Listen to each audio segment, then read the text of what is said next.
Bedtime has always been my favorite part of the day with Sophie.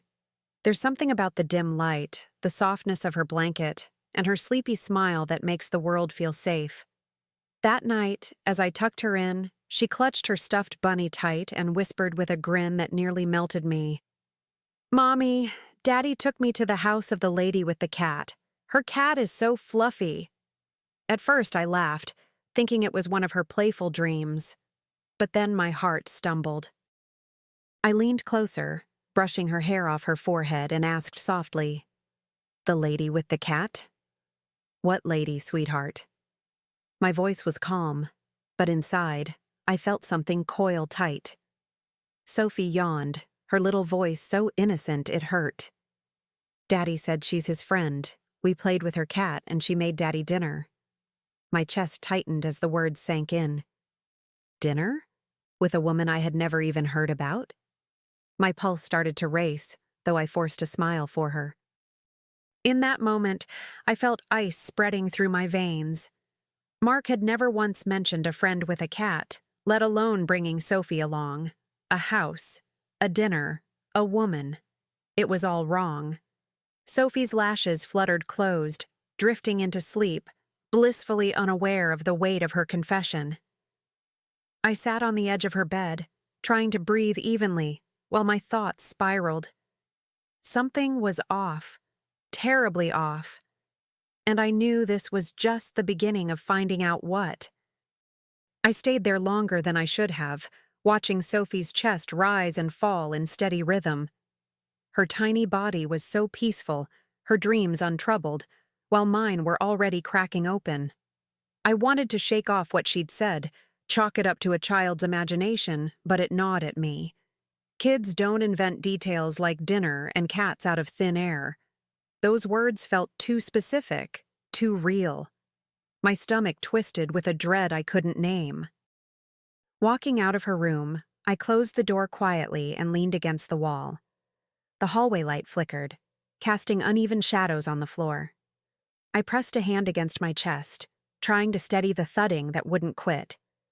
My mind kept replaying her words, each time sharper than before. A house, a woman, dinner, Mark. The pieces clashed together, painting a picture I didn't want to see.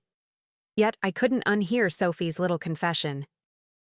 I thought about Mark, his recent late nights, the vague explanations, the way his phone seemed glued to his hand. All the small red flags I had brushed aside suddenly flared like alarms. And the worst part wasn't the possibility of another woman. It was that he had involved Sophie, my daughter, our daughter. A rush of anger bubbled beneath the surface, but I swallowed it down. I needed to be smart, careful. Whatever this was, it wasn't going to stay hidden for long. That night, I lay in bed wide awake, staring at the ceiling while Mark slept soundly beside me. His breathing was steady, almost too steady, as if he carried no weight on his chest. I wanted to nudge him awake, to demand answers right there and then, but I bit my tongue. Sophie's innocent words echoed louder in the silence than anything I could say. If he had secrets, I wasn't going to let him bury them with excuses. My mind spiraled between fear and fury. Fear of what it would mean if Sophie's story was true, and fury that he'd been careless enough, or bold enough, to let our daughter witness it. Every time I pictured her little voice saying, "She made Daddy dinner," I felt a sting like betrayal cutting twice as deep. Mark wasn't just hiding something from me, he was dragging Sophie into his shadowy truth, and that was unforgivable. By morning, I had already made up my mind. I wasn't going to let this slip by with a shrug or an empty reassurance. I'd play it calm, controlled, even casual, but I'd find a way to make him talk. Sophie had unknowingly cracked the door open, and I was going to push it wider. Because deep down, I knew there was more waiting behind it, and I was ready to see just how far his lies went. The next morning, I brewed coffee like any other day, though my hands trembled just slightly as I poured his cup. Mark walked into the kitchen, still half-dressed for work, looking at his phone instead of me.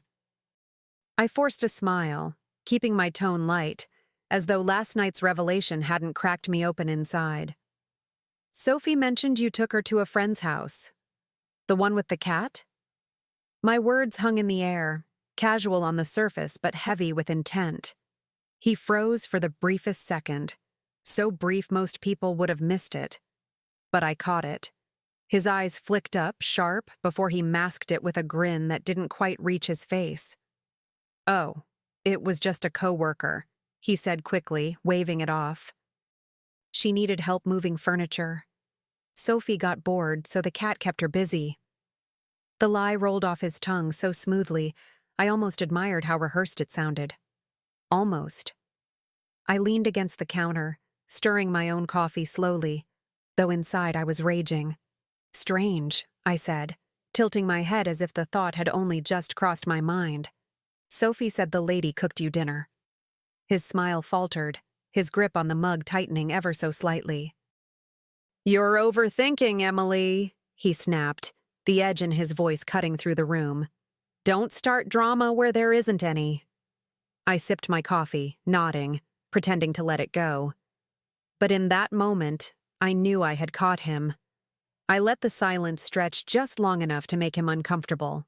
He busied himself with his tie, avoiding my eyes, and I acted as though I was more interested in the steam curling out of my mug. Inside, though, I was cataloging every twitch, every flicker of defensiveness. He had snapped too fast, too hard, for something that was supposedly innocent. My gut tightened. I'd lived with this man long enough to recognize when he was cornered. "Of course," I murmured, forcing a soft laugh. "You're right. I probably am overthinking." The way his shoulders dropped ever so slightly told me he believed he'd dodged the bullet. But that only confirmed what I already knew. There was something worth dodging. I watched him grab his jacket, his movements brisk, almost jittery. He kissed Sophie on the head before heading out, never once meeting my eyes again. That, more than his words, told me everything. As soon as the door shut, I sank into the chair, my hands gripping the edge of the table. A cold fury burned in my chest. He thought I'd back down. He thought I'd swallow his half-truths like I always had, too tired to question him. But Sophie's little voice replayed in my head like a broken record, and now the seed of doubt had taken root. And if there's one thing I know about seeds, it doesn't take much for them to grow wild. The rest of the day, I wore my calm like a mask. On the outside, I went through the motions, answering emails, folding laundry, picking Sophie up from school. But inside, my mind was a storm. Every smile Mark had given me lately, every late meeting, every vague excuse, now looked different under this new light. Doubt wasn't just whispering anymore, it was shouting. And once that voice grows louder, you can't shut it out. When Mark came home that evening, he acted as if nothing had happened. He tossed his keys on the counter, scrolled through his phone, and made small talk about his day. I nodded in all the right places, even laughed once or twice, but my eyes followed every move he made. I was studying him, the way you study a puzzle missing a piece. And the truth was, I wasn't going to rest until I found that missing piece myself. Lying in bed that night, I turned my back to him, staring into the dark. I could feel the heat of his body inches away, steady, oblivious. That's when I promised myself something. I would stop taking his words at face value. I would stop letting him decide what was real. If he thought he could weave lies around me, he was about to learn just how sharp my instincts could be. And I already knew where I'd start. The following week, I made a decision I never thought I'd make. I called an old friend of mine, someone I trusted, someone discreet, and asked for a favor. My voice trembled as I explained, but beneath the nerves was a fire. I needed answers, not excuses. Mark had crossed a line the moment he brought Sophie into his secret world. I wasn't going to sit in the dark while he played house somewhere else. I remember sitting at my kitchen table, phone pressed to my ear, tracing circles on the wood as I spoke. My friend listened carefully. No judgment, just quiet understanding. "Leave it to me," she said firmly. "I'll follow him this weekend. If there's something to find, we'll find it." Hanging up, I felt both relief and dread. Relief because I wasn't alone anymore. Dread because I already knew what she'd uncover. Deep down, I wasn't chasing the truth. I was bracing for it. That Saturday, I could barely focus on anything. My body was at home with Sophie, but my mind was out there, trailing behind Mark. Every ping of my phone made my heart jump. Hours passed, the sun dipped low, and finally the message came through. Photos. My hands shook as I opened them, my stomach dropping at what I saw. Mark, walking into an apartment. A woman's apartment. The lady with the cat. The pictures didn't lie. There he was, carrying a bag in one hand, his shoulders relaxed in a way I hadn't seen in months. A man at home, not visiting a coworker. And when he left later that evening, his shirt was untucked, his face flushed. My friend's message was short but cutting. He wasn't alone. Same woman. Same apartment. I stared at the screen until my vision blurred, the bile rising in my throat. But the photos that truly broke me weren't of him alone. They were of him with Sophie. My little girl clutching her stuffed bunny while sitting on the woman's couch, the fluffy cat curled up in her lap. My hands shook so badly I nearly dropped the phone. That was it, the unforgivable. It wasn't just betrayal between husband and wife anymore. He had taken our daughter into his lie, made her a participant in his secret life. Rage roared through me, hot and blinding, but beneath it was a cold clarity. This wasn't about me anymore. It was about her. I could swallow my pride, endure the humiliation, even look the other way. God knows I'd tried before. But not this. Not with Sophie in the middle of it. He had crossed a line so deep it carved through everything we had left. And I knew exactly what I needed to do next. I sat there in the quiet of my kitchen, the phone heavy in my hand, the photos burned into my mind. My heart was pounding so loudly I could hear it in my ears, but strangely, I felt a calm settle over me. The kind of calm that comes when grief hardens into resolve. I whispered to myself, "How dare you, Mark? How dare you drag Sophie into your lies?" Saying it out loud made it feel real, and with that reality came power. For the first time in weeks, maybe months, I felt in control. I wasn't the woman left in the dark anymore. I had proof. Proof of his betrayal, proof of his recklessness, proof that he'd shattered not just my trust, but the safety of our little girl's world. And once you hold proof in your hands, you stop begging for answers. You start planning what to do with them. That thought alone steadied me like nothing else could. As I closed the phone and tucked it away, I already knew what my next move would be. Mark thought he was clever, thought his secrets were locked away. But secrets always have a way of spilling out, and this time, I was going to be the one holding the lid. He had played his game long enough. Now it was my turn to set the rules, and he wasn't going to see it coming. When the idea came to me, it felt almost too simple. If Mark was going to keep parading his lies, then I'd let the truth slip out in a way he couldn't control. I invited his parents over for dinner, a warm family evening, nothing out of the ordinary. Mark was pleased, even smug, thinking I was playing the dutiful wife again. But beneath my polite smile, every detail was part of a plan. The stage was set, and all I had to do was let Sophie's honesty do the rest. The night arrived, and I worked the kitchen like any hostess would. The smell of roast chicken filled the air, wine glasses clinked, and polite chatter floated across the table. I watched Mark laugh at his father's stories, his mask firmly in place. He had no idea that the cracks were about to split wide open. Sophie sat between her grandparents, happily nibbling on carrots, her little legs swinging under the chair. She was the picture of innocence, and my quiet weapon. I kept my tone light, my smile practiced, as I leaned toward her.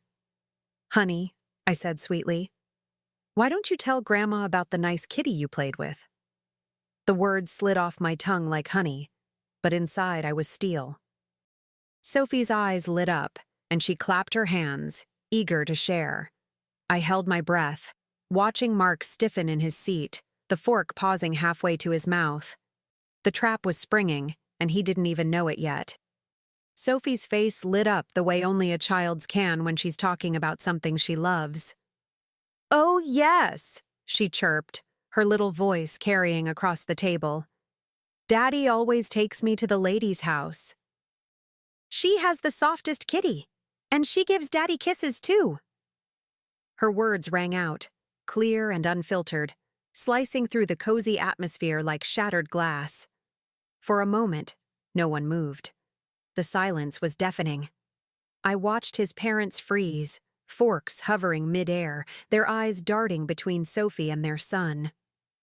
Mark's mother's lips parted, stunned, while his father's brow furrowed with something sharper, disappointment, maybe even disgust. The entire table had shifted in an instant. Sophie kept chattering, blissfully unaware of the weight her words carried, as if she were describing nothing more scandalous than a bedtime story. Out of the corner of my eye, I saw Mark's face flush deep red, his jaw tightening as he leaned closer to me. His voice dropped to a furious whisper, sharp enough to cut. "What are you doing?" he hissed, his eyes burning with panic. I turned my head ever so slightly, my expression calm, almost serene. "I'm just letting the truth come out, Mark," I murmured, my tone smooth as glass. For once, the lies weren't mine to carry. The rest of dinner was a performance in contrasts. Sophie happily chatted about the cat's toys, her tiny hands gesturing as if she were painting a storybook in the air. His parents listened politely, though their eyes never left Mark. The silence between their questions and his strained answers stretched long, uncomfortable, and heavy. Every bite of food felt loud, every clink of silverware a reminder of the truth now sitting at the table with us. Mark shifted in his chair, his charm gone, his laughter dead. He tried to steer the conversation toward work, toward sports, anything but the woman with the cat. But it was too late. His mother barely touched her plate, her lips pressed tight. His father's disappointment radiated like a spotlight, exposing every lie Mark had wrapped himself in. And I sat there, calm, refilling glasses and passing bread as though nothing unusual had happened. Inside, I felt a quiet power rise in me. For so long, I had been the one doubting myself, second-guessing my instincts. But not anymore. Sophie's innocent words had done what I no longer needed to force. They stripped him bare in front of the people he respected most. And as I cleared the plates, I knew this was only the beginning. The real confrontation, the one that would change everything, was waiting just around the corner. When the last dish was rinsed and his parents had gone, the house felt heavier than ever. Mark hovered in the doorway, his jaw clenched, his eyes blazing with a mixture of anger and fear. I wiped my hands on a towel, moving slowly, deliberately, as if I had all the time in the world. Finally, I reached for the envelope I'd kept hidden in the drawer. Thick, sealed, and damning. I held it out to him like an unspoken sentence. His face paled the moment he saw it. He didn't even have to open it to know. "What is this?" he demanded, his voice shaking despite his attempt to sound firm. I didn't flinch. "These are from the private investigator," I said coldly. "Proof of every visit, every lie, every time you dragged Sophie into that woman's apartment and thought I'd never know." My words were sharp, each one landing like a strike he couldn't dodge. He ripped the envelope open, flipping through the photos, his hands trembling. I watched the color drain from his face as he came across the image of Sophie curled up with that damned cat. His breath hitched, his chest heaving, and for a moment, he looked less like the man I married, and more like a stranger caught in his own trap. "Emily," he stammered. panic bleeding through his voice. Please, don't ruin me. We can work this out. I folded my arms across my chest, letting him squirm under the weight of his own evidence. Work this out? I repeated, my voice low but steady. You think this is about us? About you and me? I stepped closer, locking eyes with him until he looked away. This is about Sophie, Mark. You dragged our daughter into your affair. You let her sit in that woman's house, play with her cat, watch you be kissed by someone who wasn't her mother. Do you even understand how twisted that is? He dropped the photos onto the table, burying his face in his hands. Emily, please, I made a mistake, he muttered, his voice cracking. His shoulders slumped, and for a second I saw fear flicker through him. Real fear, not just of being caught, but of what came next. I didn't soften. Not this time. I had given him enough grace, enough second chances carved out of my own doubt. That part of me was gone now. You didn't just make a mistake, I said, my tone cutting through the air like glass. You made a choice, again and again. And every time you involved Sophie, you showed me exactly who you are. His eyes darted up at me, wide, desperate, but I didn't waver. I had already decided. I'll be filing for full custody, I continued firmly. A father who drags his child into his lies doesn't deserve to raise her. His mouth fell open, but no words came out. The silence was louder than any plea. He reached for me then, desperate, his hands shaking as if he could somehow hold everything together by force. Emily, think about Sophie, he pleaded. Don't take her away from me. I'll change, I swear. I'll end it. Just give me one more chance. His words tumbled out in a rush, flimsy promises that sounded emptier with every syllable. I stood still, letting the silence stretch between us like a wall he couldn't climb. Think about Sophie? I repeated, my voice colder than I'd ever heard it. That's exactly what I'm doing. You didn't. You thought about yourself, your pleasure, your escape, your secrets. But not once did you think about what she was seeing, about what she'd carry with her. My throat tightened, but I held steady. You've already lost her trust, Mark. You're just too blind to see it. He opened his mouth, but I raised my hand, stopping him. Save it, I said, my tone final. The courts will hear your side. They'll see the photos. They'll hear about the woman, the cat, the dinners, the kisses, and then they'll decide who Sophie belongs with. But between you and me, we both already know the answer. I picked up the envelope, slid it back into my purse, and walked away, leaving him crumbling in the silence he had created. Months later, life looks nothing like it did the night Sophie first mentioned the lady with the cat. The court hearings are behind us now, and the papers are signed. I have full custody, and Sophie's world is safe again, bright, steady, and free of shadows. Mark tried to fight, of course, but the photos, the testimonies, and the truth were too heavy for even his charm to cover. Watching him crumble in that courtroom felt like justice, but more than that, it felt like freedom. Our new place isn't fancy, but it's ours.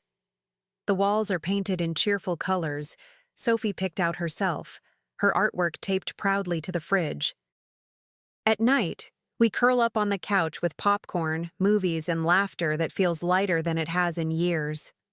Sometimes, I catch her watching me with a smile that makes my heart ache in the best way, like she knows, even at 6, that I fought for her, and that I won. Mark's parents don't visit him much anymore. The disappointment in their eyes that night at my table never left.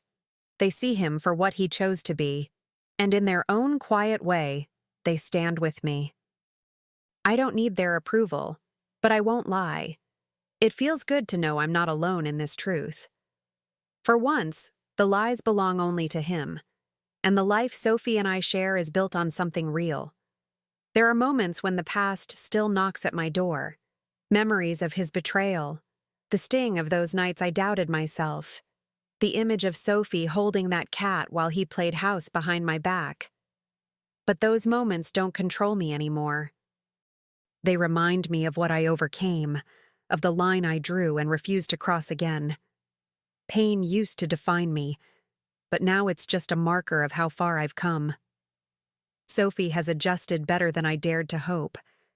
She talks less and less about her father's visits, and when she does, it's in passing, without the confusion that once clouded her little eyes. Instead, she talks about our garden, about school, about the sleepovers she wants to host in her new room.